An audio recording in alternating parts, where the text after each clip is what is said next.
The Norwegian Sea does not forgive inattention. It is a body of water defined by extremes, by cold that reaches into steel and into bone with equal indifference, by swells that can lift a destroyer by the stern and set it down again with a violence that loosens equipment and tests welds, by fog that descends without warning and reduces visibility to the length of the ship itself. It is a sea with memory. Convoys died here in World War II, lost to submarines and aircraft, and cold so savage that survival in the water was measured in minutes. NATO exercises have been conducted here for decades, precisely because the Norwegian Sea is not a convenient location. It is a necessary one. Whoever controls access to these waters controls the strategic corridor between the North Atlantic and the Greenland-Iceland-United Kingdom gap, the GIUK gap, the choke point through which any Russian naval breakout from the Kola Peninsula must pass. The Russians know this better than anyone. It was a Thursday in late autumn. The time was 9:14 local, which this far north in October meant a sky the color of pewter with no sun visible and daylight that felt borrowed rather than given. The sea state was 3, rising to 4 on the northern swell with a wind from the northwest at 18 knots. A United States Navy carrier strike group was operating approximately 210 nautical miles northwest of the Lofoten Islands, conducting a scheduled NATO interoperability exercise with Norwegian and British naval assets. The carrier had been in these waters for 6 days. Her presence was not a secret. Freedom of navigation in the Norwegian Sea is foundational to NATO's northern posture, and the United States had been operating carriers here openly and deliberately since the Cold War. The Russians had been watching since day one. In the carrier's Combat Information Center, the tactical picture had included Russian surveillance activity as background noise since the strike group entered the operating area. A Tu-142 maritime patrol aircraft had conducted 2 long-range overflights in the first 48 hours, staying well outside weapons range, but close enough to make clear that Moscow was cataloging the strike group's composition, emissions profile, and operational patterns. A Russian AGI, an intelligence-gathering vessel, had been trailing the strike group at a distance of approximately 35 nautical miles for the past 3 days, its antenna arrays working continuously, vacuum cleaning every electronic emission the strike group produced. This was standard. This was expected. This was the baseline. What changed the baseline was the contact report that came in at 8:47. The P-8 Poseidon maritime patrol aircraft assigned to the strike group's outer ASW screen had been conducting a patrol arc to the northeast when its acoustic sensors detected a subsurface contact at a bearing consistent with the approach corridor from the Kola Peninsula. The contact's acoustic signature, specific propulsion harmonics, blade rate, cavitation profile, matched a Russian Yasen-class nuclear-powered attack submarine in the system's classification library. Not a positive identification, but a strong datum, strong enough to trigger a full acoustic prosecution, strong enough to wake up the entire CIC watch team with a focused urgency that cut through the routine of the morning. Then, at 9:02, surface search radar aboard the trailing destroyer on the strike group's northern flank detected 2 additional contacts emerging from a fog bank approximately 80 nautical miles to the northeast. The contacts' radar cross-sections and speed 22 knots, course southwest, were consistent with large surface combatants. The ESM system confirmed it 7 minutes later. Polonom hull-mounted sonar emissions, Mineral ME over-the-horizon radar, Zaslon air search radar, Russian Navy. Specifically, 2 Admiral Gorshkov-class frigates, the most capable surface combatants in the Russian Northern Fleet's inventory. Stealthy, long-range, armed with caliber cruise missiles and Parliament Redut surface-to-air missiles. Ships designed not for gunboat diplomacy, but for blue water combat against exactly the type of force they were now approaching. The watch officer in the CIC reached for his headset with the particular deliberateness of someone who has been trained to move quickly without appearing to hurry. Captain CIC, 2 Gorshkov-class contacts, bearing 041, 80 miles. Possible subsurface contact to the north. Request your presence. The captain was in the CIC within 2 minutes, a notepad in his hand, reading the picture before the watch officer had finished his summary. He stood at the display for 30 seconds without speaking, long enough to absorb the geometry, to note the bearing relationships, to consider what the configuration was telling him about intent. 2 Gorshkovs on the surface, a possible Yasen below. The subsurface contact was positioned to the north of the strike group, the surface contacts to the northeast. If the Gorshkovs continued their current course and speed, and the submarine maintained its estimated track, they would converge in a pattern that placed the strike group between them within approximately 90 minutes. It was a classic combined arms encirclement geometry, surface above, submarine below, compressing from multiple axes simultaneously. At sea, distance is language, and this sentence was being written by people who had spent their professional careers preparing to fight in these exact waters against exactly this type of force. "All right," the captain said quietly.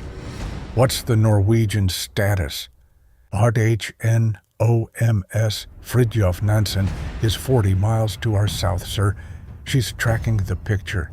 British Type 45 is 110 miles southwest, closing at 24 knots. P8 is continuing acoustic prosecution of the subsurface contact. We have alert aircraft on deck. Keep the aircraft on deck for now. I want to hear what the P8 finds before we make noise." He turned to the communications officer. "NATO red switch. Get me the Norwegian Commodore." The conversation with the Norwegian Commodore lasted 4 minutes. Brief, professional. The kind of exchange between commanders who have trained together and trust the shared picture. The Norwegian frigate would maintain its southern position, holding the exit route, closing the geometry from below. The British destroyer would continue its approach from the southwest. The strike group would hold its current position and course. Nobody would react precipitously. Nobody would give the Russian commanders what they were almost certainly hoping for: the spectacle of a NATO force scattering, rearranging itself, visibly reacting to pressure. Predictability is leverage. Professional restraint is not weakness. It is control. The Gorshkovs continued their approach.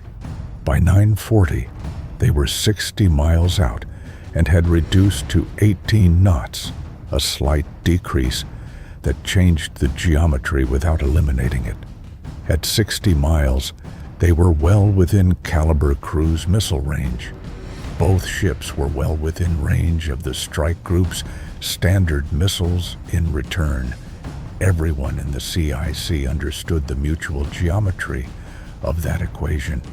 It was the mathematics of deterrence, expressed in nautical miles and weapon envelopes, rather than in megatons.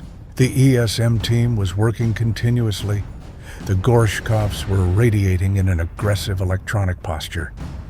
Mineral ME active, Zaslon at full power, fire control radars in search mode rather than track mode. Not locked on, but searching in a way that communicated capability. The subsurface contact had gone quiet since the P-8's last acoustic datum, which was itself a form of communication. A submarine that goes quiet when it knows it has been detected is telling you something. It is telling you that it knows. You know it is there. At 9:51, the carrier's defensive picture sharpened with a new development. The AGI that had been trailing the strike group at 35 miles had increased speed and was closing to 20 miles on the starboard quarter, positioning itself to serve as a data relay between the Gorshkovs and whatever command authority was directing this operation from shore. The AGI was the connective tissue of the Russian operation, threading situational awareness between the surface ships, the submarine, and the decision-makers on the Kola Peninsula, who were watching this unfold in something approaching real time. The captain logged the AGI's movement, noted it, and did nothing about it. The AGI was conducting lawful surveillance in international waters. That was legal. That was expected. And the information it was providing to the Russian command was, by design, exactly the information the strike group wanted them to have. A picture of a force that was fully aware, fully prepared, and entirely untroubled.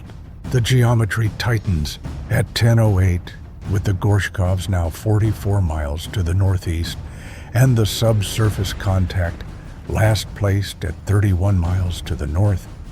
The captain made the first active move in the strike group's measured response. The MH-60R Seahawk assigned to the northern ASW station was directed to reposition closer to the estimated location of the subsurface contact and conduct a deliberate visible active sonar prosecution, dropping a pattern of active sonobuoys in a wide arc that would make explicit what had previously only been implied, that the carrier strike group knew exactly where the Russian submarine was tracking it actively, and was prepared to continue doing so for as long as necessary. This was not an act of aggression. Active sonobuoys in international waters are legal, routine, and standard. But the deliberateness of the pattern, dropped at carefully calculated positions that bracketed the submarine's estimated location on 3 sides, communicated something very specific. It said, "Your submarine is not invisible to us. Whatever operational value it has in this scenario derives entirely from our decision not to act on the information we already have." Simultaneously, the carrier's strike fighter coordinator brought the 2 FA-18F Super Hornets on Alert 5 status to Alert 2. Engines turning, weapons loaded, pilots in cockpits, not launched, but ready to be airborne in under 2 minutes if the order came. The aircraft were visible on deck to the Gorshkov's optical sensors at the outer limits of their range. At 10:19, one of the Gorshkovs attempted something that had not happened in several months of Northern Fleet operations against NATO forces. It transmitted on Channel 16, the International Maritime Distress and Safety Frequency, in English. United States carrier, this is Russian naval vessel. You are operating in an area of Russian naval exercise.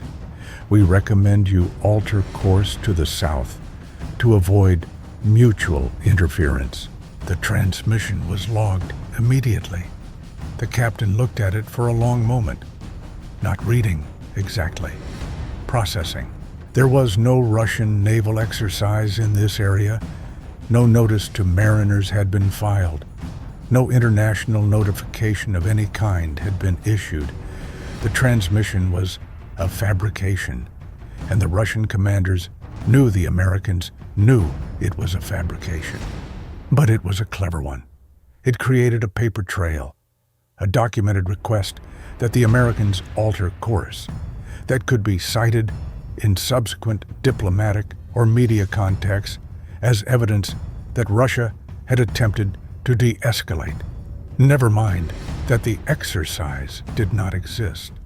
Never mind that the Americans had every legal right to be exactly where they were. The request had been made and logged.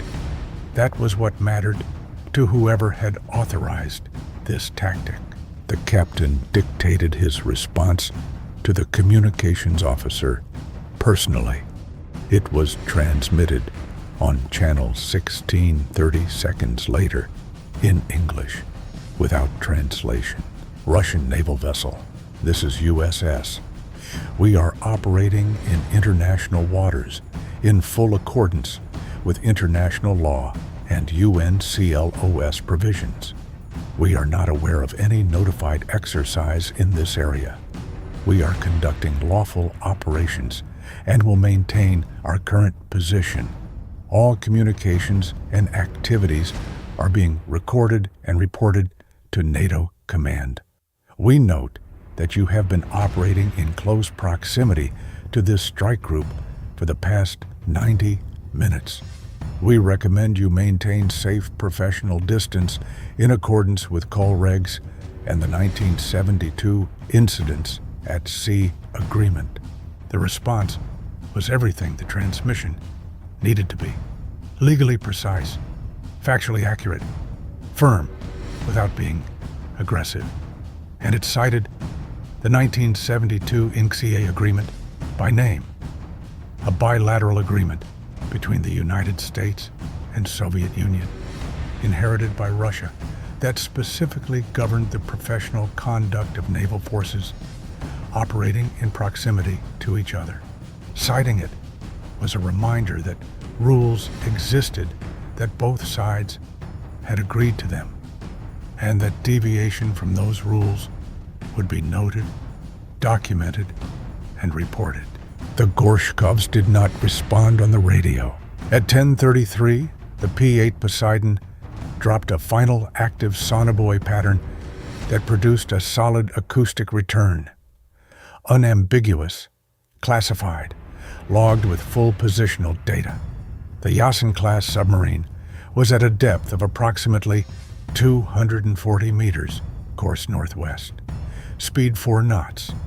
It had been slowing for the past 20 minutes. At 4 knots on a northwest course, it was not approaching. It was holding, waiting for something that was not coming. At 10:41, the lead Gorshkov began a course alteration, 11 degrees to the right, northeast from southwest, beginning to open the range rather than close it. The alteration was gradual enough to maintain the appearance of continued approach for another few minutes. But the mathematics were clear. The CPA projection, which had been trending toward 22 nautical miles, began to move outward. 24, 26, 29. In the CIC, the Surface Warfare Coordinator updated the numbers and reported them without comment. The watch team tracked the alteration. Nobody said anything for a long moment. Then the second Gorshkov followed, altering course by 14 degrees. The pair was diverging, not retreating. There is a difference, and Russian naval commanders are careful about that distinction. But creating separation increasing the CPA, removing the encirclement geometry from the tactical picture. To the north, the subsurface contact had gone deep and quiet. Its track was becoming uncertain. It was, in operational terms, withdrawing from prosecution. By 11:04, the tactical picture had resolved. The Gorshkovs were 51 miles to the northeast and opening at 17 knots. The subsurface contact had not been detected for 23 minutes, consistent with a withdrawal to deeper water. The AGI had slowed and resumed its standard trailing position at 35 miles. The fog bank to the northeast, which had been the curtain from which the Russian surface ships had emerged, swallowed them again as they receded. The captain stood at the display for a long moment after the contacts had cleared. Behind him, the CIC continued its rhythm. The radar sweep, the ESM hum, the quiet exchanges of the watch team, maintaining the picture. He looked at the positions where the Gorshkovs had been, and at the P8 track that had defined the submarine's location, and at the timestamp on the first contact report, and did the arithmetic. 117 minutes from first contact to resolution. "Reconstruct the event," he said. "Full timeline.